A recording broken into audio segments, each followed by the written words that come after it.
Good morning. Well, we're coming to January the 1st, a new year. Sandra and I have been home to the United Kingdom for a short time. We were able to visit with family and friends and see acquaintances that we've known and loved and cared for over the years. Now we are back here in Jerusalem. We're looking forward to a new year. We don't quite know what is going to happen during that year, but we are convinced that God has called us here at this time, and we look forward with expectation to see what the months are going to bring and what's going to unfold as these months pass. I'm sending this out though just before January the 1st to wish you all a happy new year. Many of you may have had problems in the last year, and when we are back we realize that many of you are having great difficulties in Britain at this time. But we've come again to understand that God is truly in charge of our lives, and he will bless us if we trust him each day and for each moment and for whatever happens.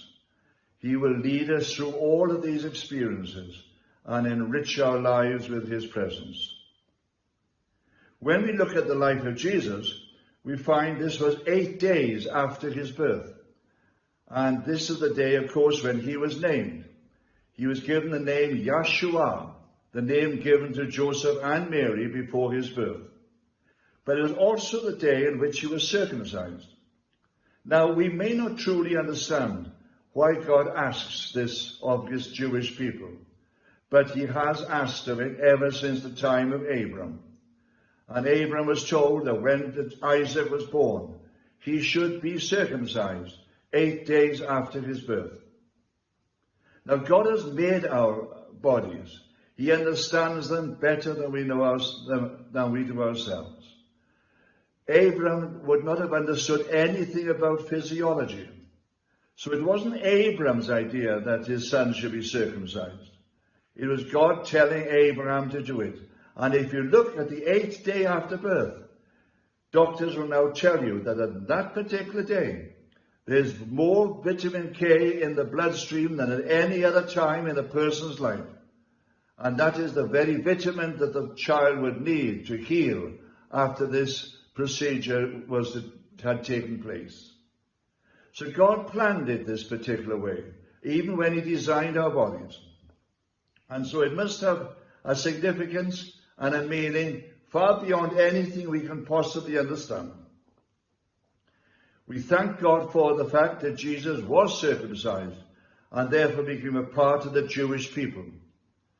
He lived his life as a Jewish boy and a Jewish man. He preached and he taught within this particular society. He took the Old Testament examples and he used them to show how God loved his people and what God wanted from his people. And in the end, as a sacrificial lamb, he allowed himself to be crucified in order to take away the sin of the world.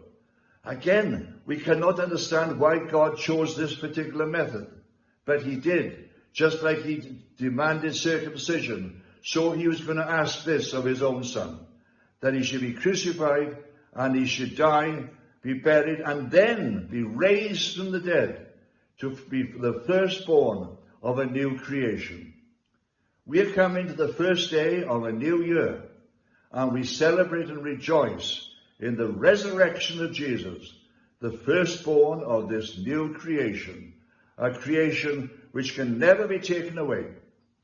So wherever you are and whatever you're going through at this particular moment, I ask you to turn back once again, to thank God for the year which is passing, to look forward in expectation to the year which is to come, to know that wherever you go and whatever you go through, God will be with you in it.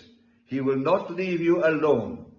He will be in it with you, guiding you day by day in all that you do. May God bless you. May God bless your families. May God bless all those you love and care for. And as you look back, even if you're looking back in sorrow on the loss of people through physical death, remember that was not the end. That was just something that every one of us has to go through in order to enter into that which God is promising us. So we ask God to remind us of those facts and to lead us forward and show us what it is that he wants of us. Sandra and I, well, we don't really know why we're here. She's running the school, I'm helping out at Christchurch, but we don't really know why we're here. But we're absolutely convinced that God has called us to be here at this time for reasons we cannot understand. And as we cannot truly explain to you what circumcision was all about, so we cannot explain what we are doing here either.